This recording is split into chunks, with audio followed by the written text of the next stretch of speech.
Hey everybody, I'm Mark Vanlandingham. Welcome to our evening's event. We're going to have a conversation with Joel Lamstein, the recently retired president and co-founder of John Snow Inc. He's going to be interviewed by our very own Taylor Hurt. I've got my class here, the Population Mobility and Health Group.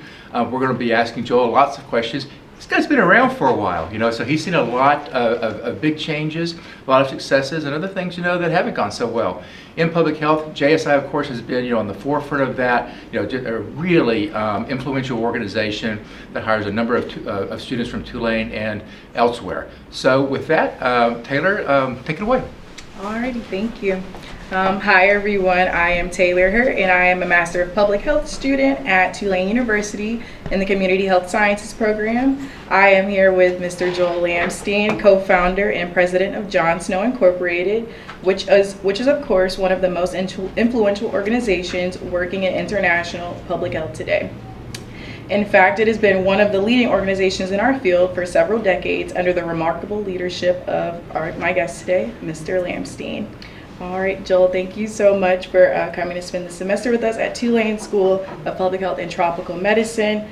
You and JSI are very familiar to us all here, and it is a real honor to get to spend some one-on-one time with you this semester and today. And several of my fellow graduate students at Tulane have told me how helpful your advice has been to them as they get ready to launch their careers. I just wanted to ask you a few questions about the future and past of public health, and for your advice as my fellow classmates and I get ready to begin our careers in public health. Feel free to make your answers as long, as short as you'd like. After my questions, I'm sure my classmates will have a few of their own. Right. All right, are you ready? I'm ready. All right, good. All right, just starting with, what motivated you to shift from the private sector to wanting to start a nonprofit organization, John Snow Incorporated Research and Training Institute? Well, thank you. Thanks everyone for coming. I want to have a show of hands. How many of you have come for the food, and how many have come to see me? Wait a second. Which one was that? So, and thank you, Mark, for setting this up. So it's really a pleasure to be here. I actually have been here before and done a similar kind of thing. My background was very different than most people in public health. So I actually went to the University of Michigan undergraduate, and I was a physics and math major. The worst one that they ever graduated. They're still trying to figure out how I got through it all. Went from there and actually worked for a while at IBM, doing now what you would call coding, but sort of a programmer, lowest level you could get. Went up to MIT to do a similar thing, and then went to what's called the Sloan School of Management, which basically was focused really on private sector management. And this is I think maybe instructive to students. I got involved with some professors. Always good to get involved with professors who give you some opportunities. And they basically were looking at applying management to public sector issues. And the one that they focused on was public health, and within public health, family planning. And one of the reasons they did that was basically because the professor had been overseas in India and saw what he thought was a population problem, and figured that we could apply some management to that. And basically part of the management was to build a fairly sophisticated strategic planning model. And since I knew how to program a computer, that led me into working with them, and that led to the formation of a predecessor to JSI and then JSI. And the reason for me to get involved partly was that I grew up, show how old I am, grew up in the 60s, where there was a Vietnam War, civil rights movements, etc., and where we had a President Kennedy, before he was assassinated, who really called people to service, young people to service. And that seemed like, to me, given the inequities in society, something that would be something to do, a good thing to do in life. Nothing wrong with making money, but it seemed like it would be much more interesting to have an impact. And so JSI was set up to have that impact. So it was It was really that social concerns that I had. And as I said, in the times of the 60s with the Vietnam War, and I was actually a Vietnam War resistor at the time, led some anti-war demonstrations, and the civil rights movement, it just seemed the inequities were so clear that if you could work on them a little bit, it would be something good. Yeah, Was that too long? Oh, no, of course not. I think when you mentioned impact, I think that's something a lot of us try and consider when we get, are in our current graduate program and then also leaving. I think that's a really good point. To our next question, we know, of course, that JSI and its partners have implemented more than 300 projects in 45 countries that strengthen health and educational systems while also addressing people's healthcare and literacy needs. Congratulations on that. That's a lot. But I would like to know, how does JSI go about setting goals for communities that you and your colleagues work with? So, when we've talked about this before, but when I first came on the scene, which was literally 45 years ago, there was a lot of external people coming in and telling communities what to do. Right. But when I went overseas, it was very clear to me the communities knew exactly what their problems were. Mm-hmm. They may not have had the resources, and they may need some help in them, but they didn't need external people telling them what to do. Mm-hmm. They knew their problems, they knew the solutions, they just needed help in doing that. And so JSI always works with the community. We're never external to it, we never set up separately, we always are embedded in the community, simply because that's how you're going to build any sustainability, is to be with the community, building capacity with the community. Right. So you didn't ask me this question, but if you asked me what we really did you said 300 projects, we probably have 500 projects now going on at any one time. You asked me thematically what we're doing. Well, there's nutrition, there's family planning, there's HIV, there's a whole lot of things. But what we're really doing is building capacity of people and capacity of institutions. That's really what's left behind. Projects come and go, but that's really what's left behind, I think. And that's what I think we do. Right. So would you say the needs of the community would come first, and then anything after is kind of just like second nature? Well, I think, as I said, I think the communities know their problems. And one of the things that you learn when you go overseas is people, may not have access to good education, but they're smart. They know what they're doing. Mm-hmm. And so it really is figuring out how to define what they want, and then figuring out what resources you could bring in. Quite often the resources are within the country themselves. People just don't know how to access them. Mm-hmm. And so you can help them do that. So it's not only bringing external resources in, it's really activating people, activating villages to figure out how to do that. I just had a side question to that. So would you say JSI harps on having community health workers, or like you said, involving the community, since they know themselves better than outsiders? Yeah. Well, I mean, community health workers is one segment of what we do. We actually have been working in Ethiopia, which has, I think, the largest community health worker program. I think there are 35,000 community health workers, and we've helped train those 35,000 health workers. So again, we work less at the ministerial level and a lot at the local level, and that's just by design. Thank you. Over the course of your career, what has been one of the most surprising things that you have learned about the public health field? In other words, can you give an example of when things turned out differently than you had anticipated? They always turn out differently than I anticipate. Well, as I said, I think the most surprising thing for me, and I grew up with a different background. I never had a public health degree. If you had told me when I was getting an MBA that 40 years later I'd be doing public health work, I would have no idea what you were talking about. I would absolutely have no idea. So I think the thing that surprised me is exactly what I said, is how knowledgeable people were about their problems. It wasn't the fact that you needed some smart external people to come in. They really knew the problems. The other thing that struck me was the graciousness and hospitality of people when you started to work with them. It was very different than you would imagine. You know, people of very low income, very low resource populations were the most hospitable, most gracious people that you've ever wanted to meet, and in some sense that drove you to want to work with them because it was so they were so delightful to work with. You know, many countries that I worked in, you know, nothing worked well. You know, because of the, well, I should say in the United States, a lot of things don't work well either. But the people were working hard. The people were trying to do it. It was the systems that weren't working very well for them.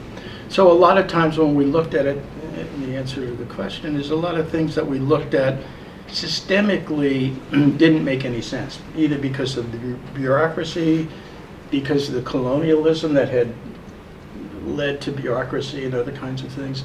So I think a lot of it was, you know, thinking through how systemically you can change things and how you activate people to think that they can change their own ability to access things.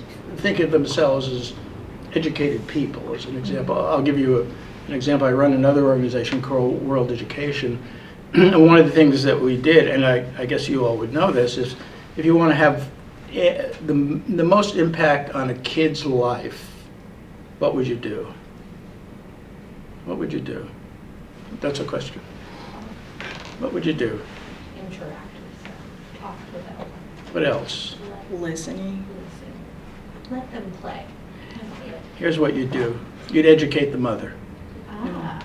And if you educate the mother, you will have more impact than any public health intervention, although you can call it a public health intervention. But the surprising thing is that when we did this, and we did it at the literacy level, that women who went through the literacy class thought of themselves differently. They thought of themselves as being educated. They thought they modeled their behavior differently. And even if you did post-tests 6 or a year later where their skills at reading and writing weren't up to speed anymore, they still acted differently than the people who had never gone through it because they thought of themselves differently. So a lot of it, which I would have never thought, was self-esteem. It was a way of thinking of yourself as someone who can do these things, and then you did them. So that to me was very surprising. I would never have thought that. I'm not answering any of her questions. You noticed that. That's what we expected, though. I try to avoid a lot, you know, politics. Oh no, this is really great. What are 3 of the most remarkable achievements or advancements for international public health over the course of your career, you would say? Well, you know, I think the interesting thing is, you know, there's always, and there continues to be debates as to whether all these programs work or not. And individually, some work, some don't. But if you really look at it over time, I mean, the infant mortality rate is very far down. The maternal mortality rate is far down. The contraceptive prevalence rate is very high. Modern contraceptive is used. Birth rates spacing is different. So there are a lot of things that, again, on a day-to-day basis, hard to measure, but over time, we see dramatic changes in the health of populations. And so I think that's what's happened over time. Most of it has come not from external sources, but from the countries themselves, but with help from external sources. Okay, you mentioned, you know, the infant mortality rates and maternal and child health outcomes. I've been doing a lot of research in regards to the different groups. So, you know, Pacific Islander, Black, African American, white women, and I think there's a lot of data that points to Black women having higher infant mortality rates or developing health conditions after or during their pregnancy journey. Do you think outcomes towards that group and any other group, I guess when speaking, do you think that has something to do with the infrastructure that is still currently in place? I believe like there's a lot happening. There's a lot changing to, invoke change and make sure that these outcomes, dramatically, like they get better. But do you think there's still like a ways to go and making sure that, these outcomes, but also making different resources accessible and also just listening to the mothers throughout this process would make the overall outcome better? Yeah, well, of course, it depends on the population you're talking about. I think part of it, if you read the literature, part of it is the stress of racism in many places. Part of it is a system which doesn't respect clients, so that some people will not access services at the same rate as other groups do. Sometimes there's language barriers that people will come in. So I think there are a whole host of things that systemically can be changed to make the health of mothers or health of children or health of everyone better, simply by looking at those systems and figuring out what the biases are in those systems. I mean, you're studying social determinants of health and those kinds of things. And, often it's poverty, often it's nothing to do with the healthcare system. By the time you get to the healthcare system, it may be too late. One of the last stops. I was just going to say, you mentioned the social determinants of health, and I think that oftentimes kind of is ignored, or it's kind of looked at as like one of the smaller factors, when in fact that's a great starting point for a lot of mothers and families. And now the other side of that question, the previous one, what are 3 areas where the field has fallen short, or saying it differently, what are the major challenges for our current generation of public health professionals? Well, one of the problems, and we saw this in COVID in the United States, is people don't invest in prevention. They do a lot of clinical kinds of things when you get sick, but they don't invest in prevention until something occurs. And so in the United States, it's terribly underfunded. Prevention programs, public health programs over the last 10 years have been starved quite a bit. I mean, they'll get more money now because of COVID, but one concern you have is when COVID goes away, will they continue to do that, or will make the same mistake next time and something will happen during the way? So I think one of the big issues is the lack of investment in public health overall. I think also the sense of people not understanding what public health is about. So they think everything's a personal issue, especially in the United States. It's you're responsible for your own health care. Well, that's not entirely true.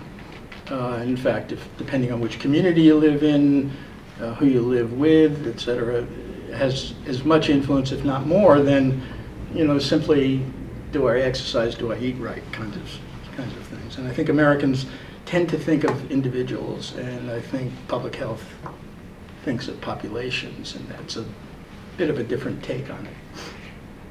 I would agree with that. Thank you for that. She agreed with me. So see, Mark said no one, you would never agree with me. So. Thank you for that. So we're all nervous about entering the job market, especially after the extended disruptions brought on by the COVID-19 epidemic. What advice do you have for young public health professionals as they enter and navigate the field of public health and the workforce? Go get an MBA.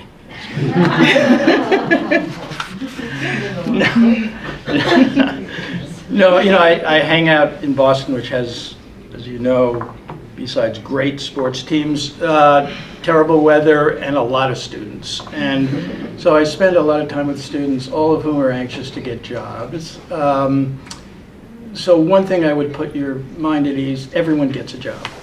It may take you a little longer, but everyone gets a job.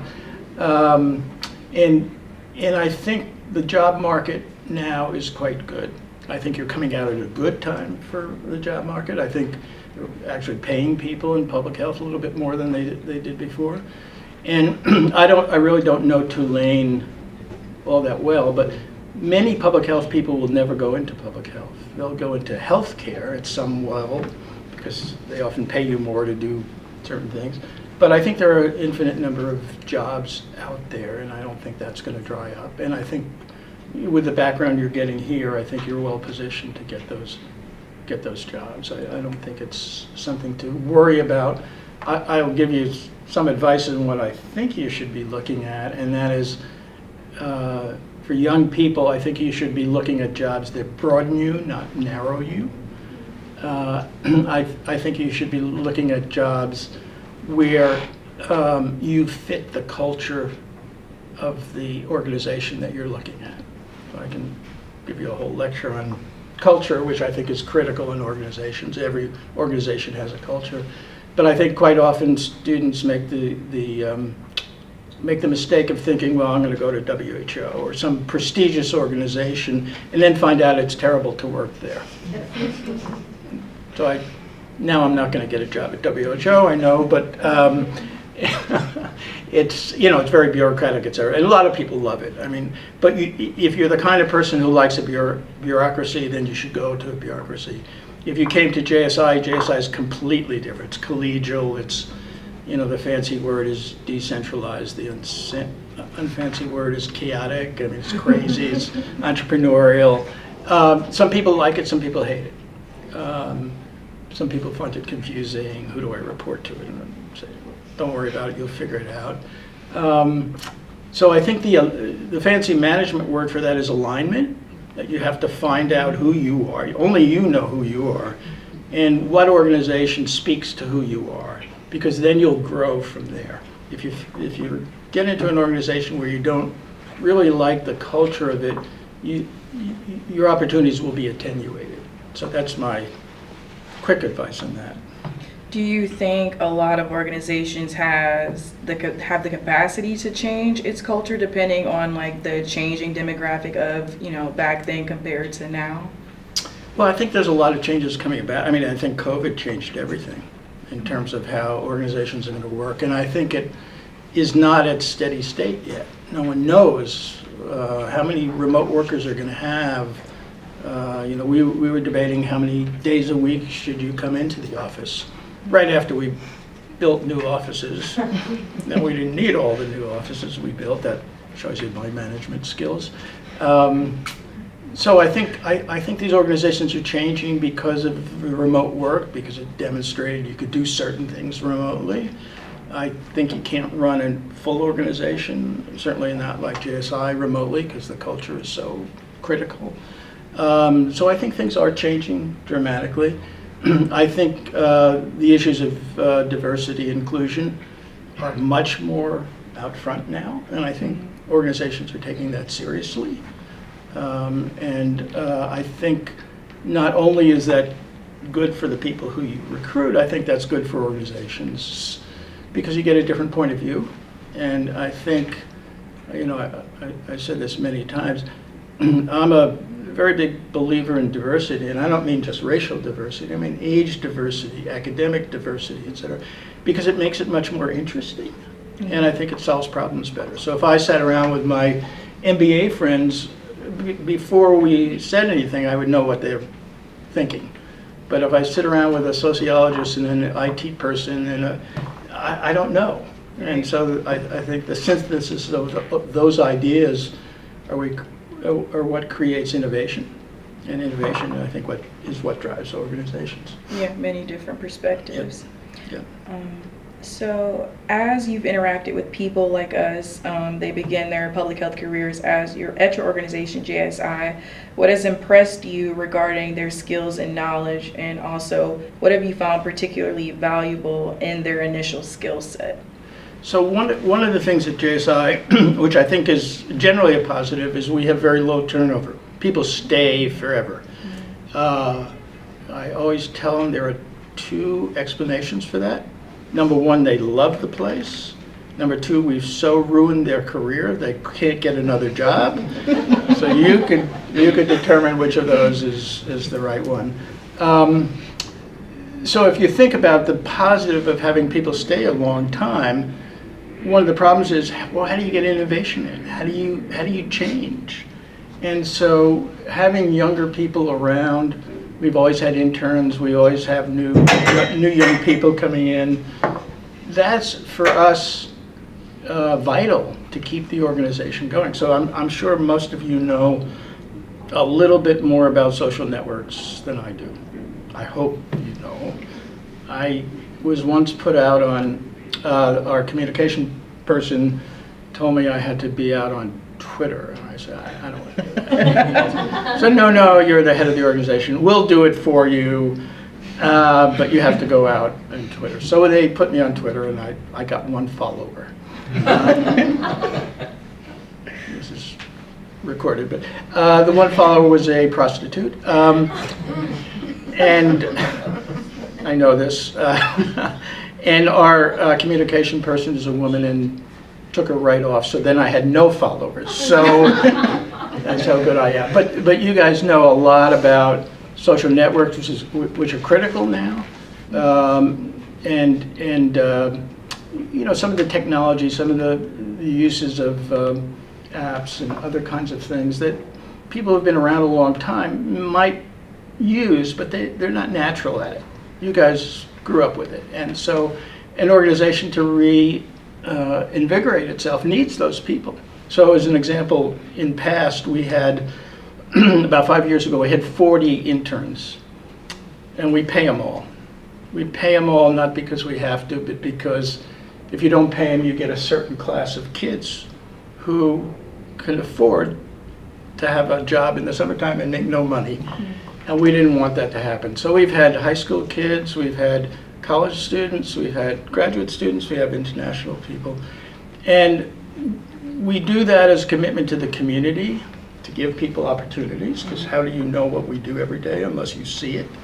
But we also do it because that brings in new ideas to us. So we brought in someone who was an undergraduate from MIT, and he knew more about GPS than anyone in the world. I mean, just taught us everything. Well, that was valuable to us. So there's a business strategy and there's a sort of a community strategy behind that. So that's how we renew ourselves. I know you mentioned about like social media and how our generation has grown up with it, and we've kind of like, we know the lay of the land. I think before there was a thing where there's always a thing of just like, you know, jobs, like kind of looking at your social media and the things you're posting. Do you still think that has an impact or an influence on, you know, who could, you know, get a certain position or anything like that? You mean if we see the wrong thing out in social media on you? Yeah. You know, I haven't had that. We haven't had that experience yet. So if you're at TikTok and dancing, I don't apply. Okay. Does anything stand out regarding students coming to JSI from Tulane? So depending on how I answer this, I will never get invited back, I know. We can also edit the recording too. Although you might not want me back anyway. So the honest answer is, if I can say this, no. The honest answer is that the public health students, and we have them from all different schools across the country, they're all great. They're all great. And we've never thought, I mean, we're sitting in Boston. The 2 biggest ones are Harvard and Boston University. We could get everyone from those 2 schools. They all want to come to JSI. We wouldn't do that. We wouldn't do that. And they're no better, no worse than any other students. So what we're looking for is really the student, not the school. We think you're all well trained. I think some schools, and I think Tulane is one of them, which has a little bit more practical side to it than some of the other schools, which are more theoretic. So as an example, I talk to a lot of students in Boston, and they ask me where to go, and I said, well, if you want to do pure research, go to Harvard. Not because they're smarter than anyone else, but they're Harvard. They get all sorts of opportunities just because of the name. That's where you should go. If you really want to get a good public health education, pick Tulane, pick Michigan, pick Boston University, pick the one where you feel that their focus is what your focus is. So it's not distinctive to me to see any of them, except, as I said, if you're a researcher, go to a research-based school. I mean, we're not a research organization, so we don't look for those kinds of people. Yeah. So you're going to invite me back now or not? I don't know. Yes, we will. Yeah, I was just gonna mention, I think I would agree Tulane, they offer a lot of different opportunities, and especially different departments as far as hands in different practicum sites, and then also the different concentrations that they have. Yeah. I think it gives students the opportunity to kind of have their hand in everything, but also with the core requirements. Yep. The other question I always get asked is about grades. I've only asked one person about their grades in 40 years. And that was a woman who got a 3.996 average. So she once got an A-. I said, what happened? That was the only time I ever asked about grades. So we assume that you graduate from a very good school, you can do the work. And I'll tell you one other thing, which is quite interesting, is if you lined up all the people at JSI and rated them by who's the most productive, it would not correlate with school. So school values certain things, which are important. Work values different kinds of things, so they wouldn't correlate. It wouldn't be the, their schools are ranked, God forbid, but it wouldn't be the number one school would have the best people. It would be completely different than that. So it's, so grades don't matter. The people matter. Who you are, how hard will you work, what's your passion about these things. As you know, public health is, which I had never known when I started, it's controversial. You're talking about family planning, you're talking about abortion, you're talking about minority rights, etc. This is hard stuff. Will you fight for it? Will you stand up for it? That's important to me. So, I like that. And what do you think schools of public health could be doing better as they prepare students to enter the job market? So JSI is a decidedly mostly an implementation organization. It was designed because when I first came on the scene, being an outsider, you see things differently. I saw universities like Tulane and others doing very good research. I saw policy places doing very good policy, and I saw no one implementing this because they didn't want to. Because you had to get out into the field, you had to roll up your sleeves, you had to dig latrines, you had to train people, etc. And so JSI was positioned deliberately to find people who are smart enough to do research, smart enough to do the policy, but who are more activists. They wanted to get out there and do it. Like people who go to the Peace Corps. Probably a third of JSI's overseas staff have gone to the Peace Corps. So from my perspective, because we're an implementation organization, the things that we don't see enough of are management. Because whatever organization you're in, you're going to be running a project or you're going to be running something. And public health schools, and again, I don't know Tulane very well. I do know the ones in Boston don't do good management. They don't teach good management, nonprofit management, project management, etc. They don't teach that very well. And in fact, Harvard is sitting next to the best business school in the country, and they don't cross over and they don't teach it very well. So from our perspective, we need people who, you're not going to be high-class managers, but understand how projects work, how grants work, how you think about the finances, how you think about budgets, how you think about operations. We need people to do that, and you often don't see those. And the second thing I think, which is critical now, is having really good analytic skills. So, because so much now is becoming more analytic,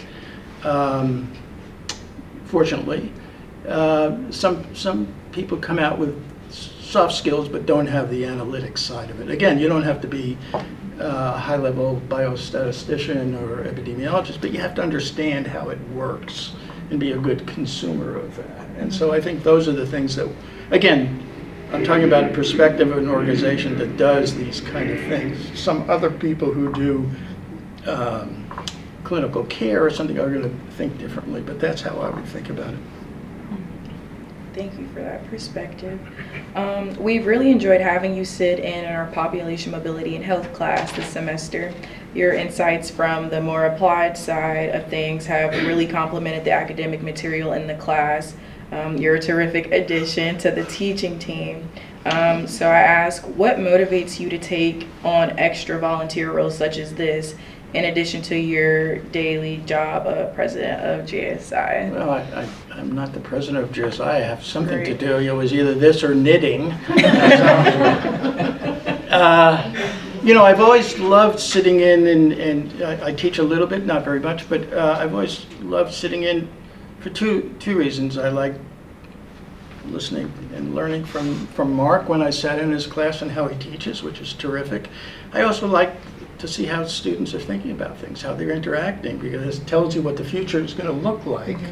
And you can, if you're not accessible, if you don't talk to people, you have no way of knowing that. So, you know, as I said, I think the world is very difficult now. I don't have to elaborate why, but I'm fairly optimistic that young people, certainly the young people I know in the United States, people like you, are so much more socially responsible than we ever were at this age, so much more knowledgeable about the world. You've traveled, you know, you have the internet. So I think even though we're going through rough patches, I'm very optimistic that these generations are going to drive the country in the right direction. I mean, I know when, so I have kids your age or older, I know when Barack Obama was up for election, none of my kids or their friends cared that he was African American. It didn't matter. They have friends who are LGBTQ. That doesn't matter. Well, those things mattered before. Those don't matter as much now. I'm not suggesting we're doing everything right, but I'm very optimistic about this younger generation, who I think is just more socially aware and less tolerant of injustice than probably we were. So again, it's hard to get to the solution of it, but I'm optimistic that they're terrific. I mean, just terrific generations, even though some of us hate millennials. Is anyone a millennial here? Have I insulted everyone? Anyway, so that's that's what I think is the future is going to be, you guys, and I think it'll be great. Thank you.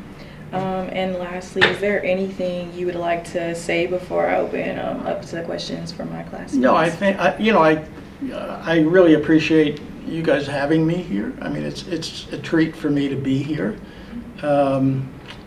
As I was saying before, to be at the school, learning new ways of thinking about things, to be in New Orleans. Boston's a little bit different than New Orleans. No one says hello, unless you've been there about 12 years, and then they might nod to you.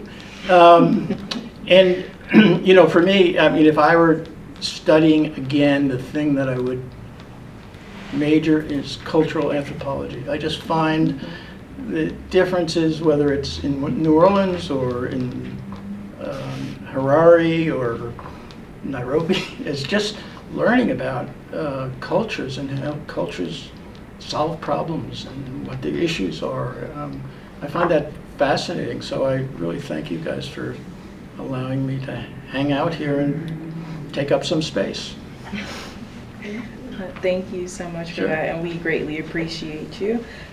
So now I will open it up to the floor for everyone else. You got to ask questions, otherwise you can't eat anymore. Oh no, Jane. Oh no. Hold on, Jane. Gotta give him like, there you go. Thank you. Okay, I'll preface my question as someone who went to graduate school 49 years ago to study family planning, and who now is currently still working in family planning. So much for your comment about don't go too narrow. Right. So here's my question. Where was JSI on the whole issue of decolonialization at the time you left?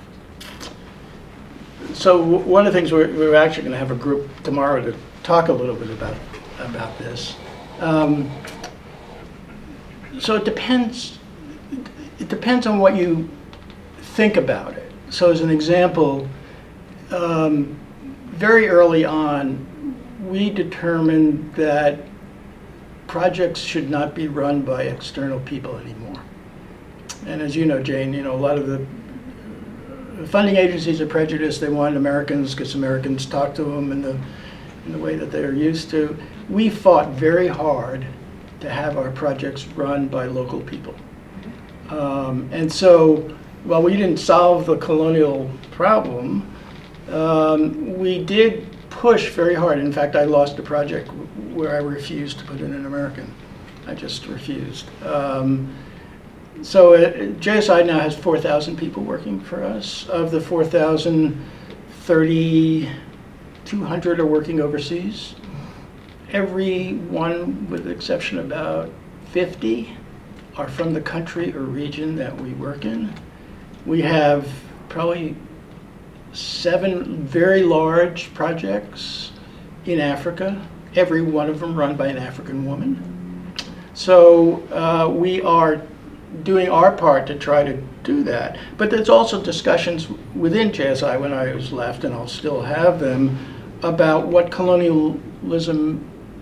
anti-colonialism means, right? I think that's the real, everyone's agreed, but the question is, well, so what do you do about it?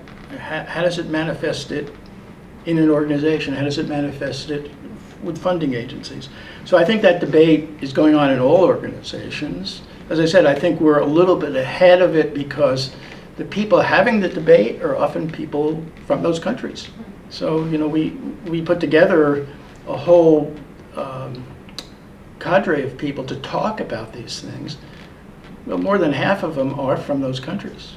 So I think we're trying to do it. There's no solution yet, obviously.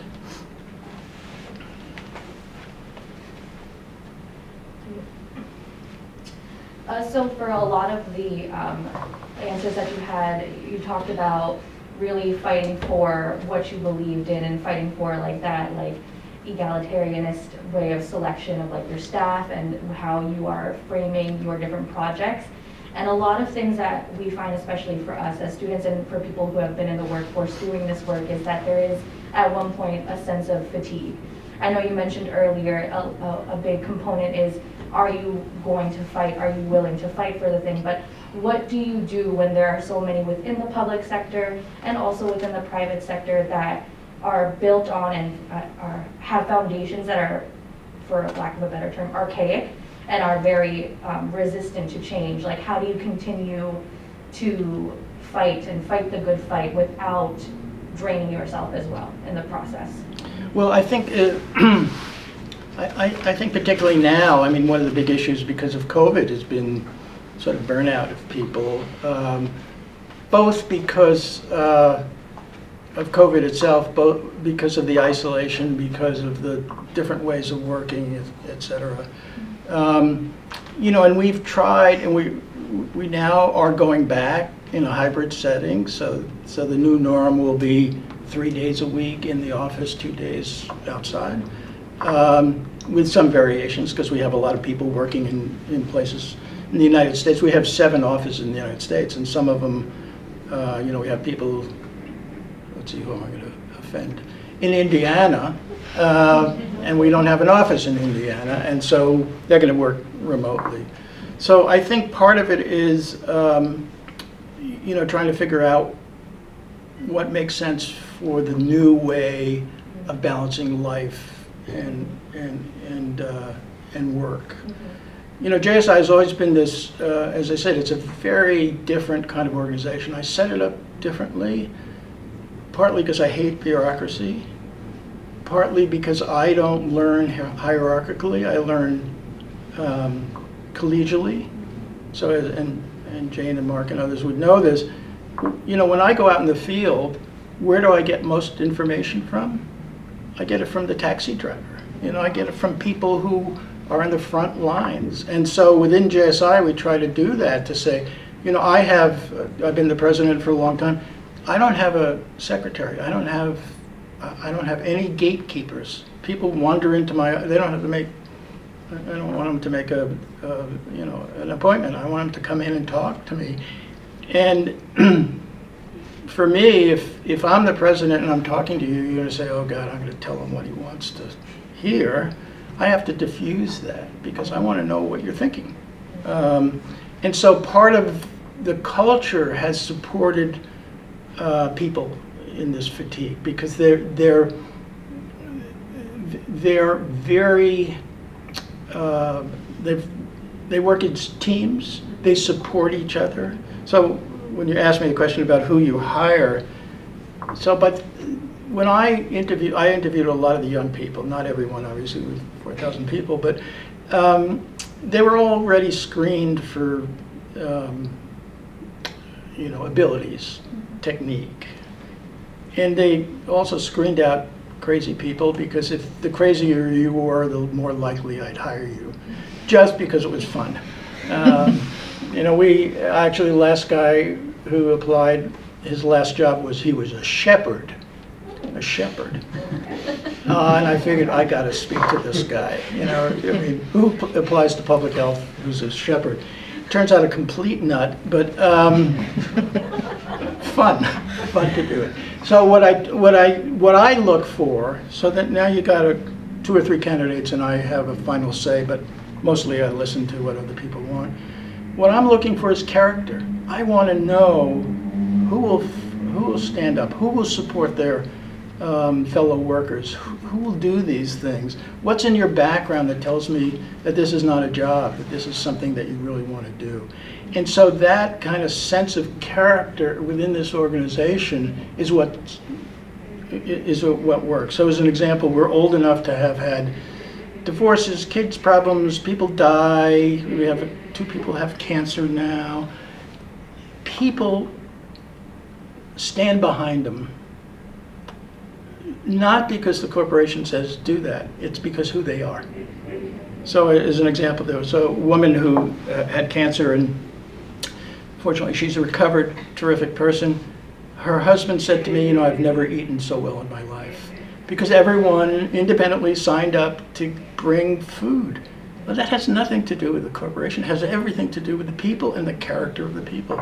That's who I want to work with, and those are the people I want to be with. And that's what makes sure that this organization, not that it doesn't have the same problems or other things, but it mitigates those problems by having people support each other. So it's not a corporate HR function, it's an individual collective function. Just to follow up on Kimberly's question a little bit. So I was kind of, you know, as she was talking, I was kind of thinking, well, what's your approach and the organization's approach? You know, there are a lot of people who are still out there with these archaic kind of ideas. We need an American position and really admire you, you know, for walking away from the money. I think sometimes you just walk away from the money, you know, if somebody's not going to really have the same values that you have. But a lot of people out there, you know, in public health, certainly in medicine, you know, elected officials, bureaucrats, you know, who still kind of feel that the U.S. Americans know the right thing to do. Any kind of investment we have overseas needs to have some political benefit, you know, for the American taxpayers. It's kind of more old-fashioned ways of thinking. How do you kind of, what's your approach for kind of pushing back, but maybe not trying to keep the conversation going? Does that make sense? You're talking about donors now, or? Yeah. Well, some, first of all, we're known who we are. So a lot of those won't approach us because they know that we're pretty independent that way. Part of it is, and I say this to new projects that we have, 50% of that projects is the donors and 50% is ours. So the donors have very clear ideas about what they want. Quite often, and not for the reasons you're talking about, but quite often they're wrong because they developed this program 2 years, the ministers changed 3 times, etc. But they're committed to it. So you can't just say to them, well, I'm not going to do that. You're dumb. You shouldn't have done it. You have to do what they think is necessary and convince them after you do that, well, here's the other things that you should be doing. So you never win a program certainly with USAID, they always say put in an alternative kind of thing. You never win for that reason. You have to do what they want you to do, at least initially. So part of it is the cleverness of the implementation, that is accommodate to what they do. I mean, if it's crazy, no, walk away from it. In Uganda, they're against gays. Well, no, you can't. You just can't do that. So there's often enough common ground to keep the conversation going. If you're clever about how you do it, if you understand what they want, that is, the people at AID who we often pull our hair out, they're not dumb, but they're, as you said, they have to report. I didn't say it, Kimberly said it. I said it. No, I mean, they have a political need. They have to go to Congress to say, look at what I've done. I've counted, Jane knows this, we counted all these users of family planning or all the HIV people, and some of it makes no sense if you looked at it from a research point of view. But they have to do it. And again, they're not dumb. They've been asked, I mean, it was very famous in the HIV world. There's a woman named Debbie Birx, who you saw because she was a lot on COVID, who was just data driven, and she wanted to collect data every day. I mean, literally, we set up systems to collect data on HIV and distribution of antiretrovirals weekly. Well, it made no sense whatsoever, but she was the head of it, so you better accommodate to that. But when you did that, you could get her to say, well, we're going to do this. We're going to work, as an example, we're going to work with orphans because there are 11 million orphans in Africa because of HIV and wars, etc.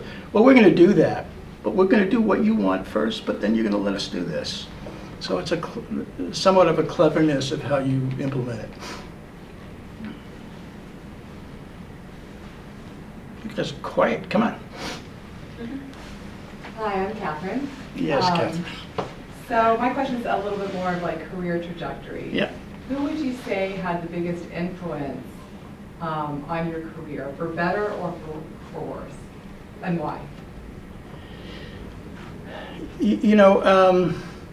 Well, part of it is, again, I'm an anomaly. I sort of invented it myself in some ways. But there are friends both in the public health field and other friends who are doing other kind of work who sort of were willing to spend time with me when I had problems, and sort of mentor me doing that. So I didn't have any. The one person who I really thought the world of and still do, well, two. One was Bill Foege. And Bill Foege, as you know, was the head of CDC at one point. He was the one who helped knock out smallpox. So he, in some ways, I know him quite well now. I didn't know him at that time, but he was someone who you could look to and look to his career and say, yeah, you really could make a difference. So that had an influence on me. The other person who is not an American was the head of BRAC. Do you know BRAC? BRAC being the largest NGO in the world and from Bangladesh. And the fellow who started it was a fellow named Abid. I don't know, Jane, if you ever met him. He was one of the biggest entrepreneurs in the world. BRAC has 60,000 people working for them. He died a couple of years ago. But he was a person who, I spent some time with. He was incredibly bright, very humble, didn't have to call attention to himself, showed you a way of doing things that meant that you didn't have to have a big ego and say it's me, but you could really do these things. So I think those people really were the most influential for me. And the other people were internally, when we started to, Jane, did I offend you? You're leaving? I mean, it's terrible. She just said, I am so mad. Yeah, she used to be a friend, yeah. The other thing is, when you work with frontline people, so we work, like in the United States, we work with family planning people who are always fighting the government, because there was always a conflation of family planning with abortion. Some of these places never did abortion, but they were hit all the time. We did a lot of work with Planned Parenthood. They were always under attack. And to see how those people who are not getting paid a lot of money, believe me, could continue to fight and continue to believe, those were, for me, important for me to say, I'm going to continue on to do. If they can do it, I'm making more money than them. I'm in a fancy office. They're frontline in a clinic someplace. Those are the ones who would inspire me to do it and to continue, rather than just, the ones who you hear about, who I know, but I'm less impressed and more impressed with frontline people who are doing this. And when you go overseas, you see the same thing. You see people who are out in the far distant districts somewhere who are just committed to doing this. And you say, I want to work with these. I want to help them in any way I can. A very small way, but I'm going to do that. So it's that kind of, it's a little different than sort of, here are the 5 people, it's Bill Gates and, whoever else. For the record, Jane Bertrand has an early morning plane. Yeah, sure. And she said she thoroughly enjoyed it. Yes. Got time for another question or two. So I'm also a social worker, and I'm just wondering, what your thoughts are on the collaboration between the fields of social work and public health. If you've experienced that, and if there are things that could be done better with that intersection. I have to be careful because my daughter is a social worker, so I can't say anything bad. The big issue is behavioral health and mental health. And social work has a lot to say about that, obviously. And that's becoming more and more critical. And so there are, we have a number of people just by accident whose background is social work. Social workers look at the world differently than managers do, for sure. And I think you can use that as a dynamic to do it. One of the big underfunded areas domestically and internationally is mental health. And you're seeing much more of that now because of COVID, but that's always been around. And so, I think there's a good sort of coordination between those two. So that I think that's a great background to bring to it. We have a joint program in the school that attracts, some of our best and brightest, but I wish it was even bigger than it is. Grace? Yeah, thank you. I guess it's a question relating to everyone's questions, but I know in the beginning you were talking a little bit about women's empowerment and educating mothers, and I was just wondering if you see the field of public health internationally kind of trending in that direction and focusing more on empowering women, just because of in my experience with Peace Corps or whatever, it was really hard to get support for that. So I'm just wondering if you see a better or brighter picture. So all projects now have to have a gender sort of lens to them. Does that mean they always work that way? No. I mean, domestically, yes. I mean, JSSI has 7 offices, 7 are run by women. Our controller is a woman. I mean, so we check that box, and partly it's because, look at who's in your class, right? We recruit from classes which are 70% women, so in all our top positions, we've always had women. Overseas, it's different. Some cultures are, male, as you know, you were in Peru or Colombia, they're male-dominated cultures. I think that's changing a little bit, even in cultures that you wouldn't think. I was in Mali at one point, and it's a Muslim country, so it was a little more difficult for women. But even then, a lot of and not up north now, which is a little bit more difficult, but a lot of the elders started to realize that they had to educate women now because the cultures were changing. So I think it's going to be a long slog for that. As I said, every program that any donor has now has to have a component of gender equity, but it takes a long time to change culture.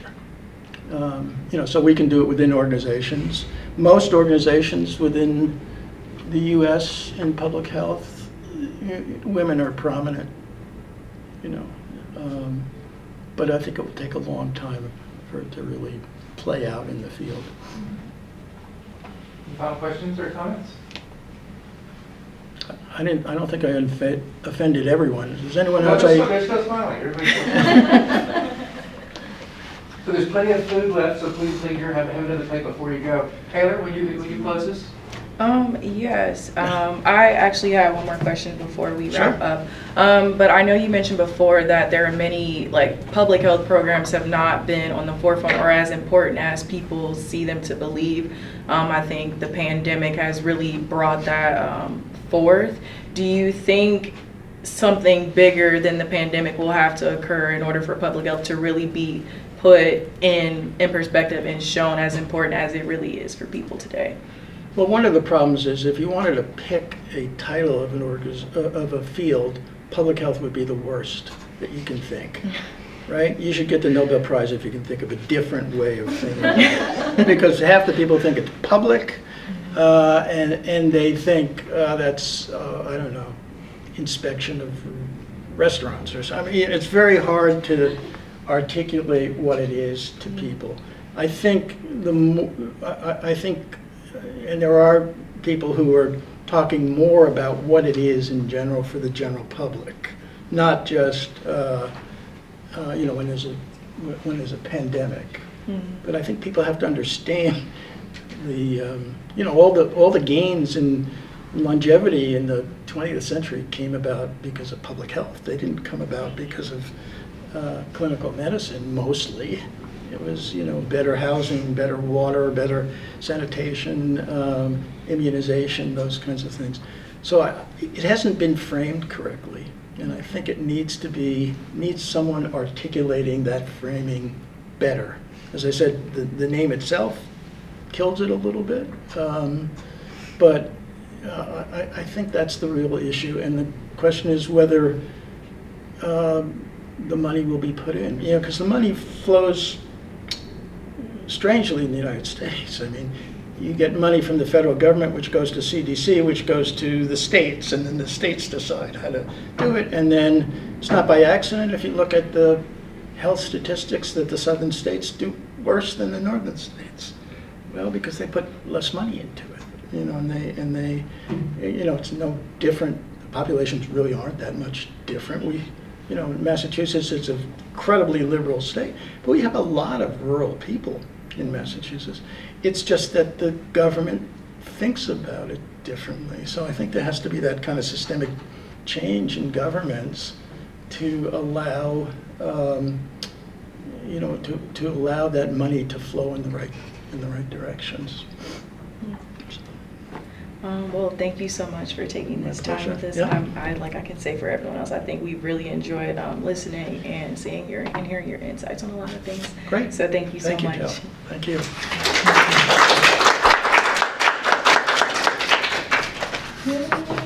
Now you can eat. Thank you. Thank you. You did great.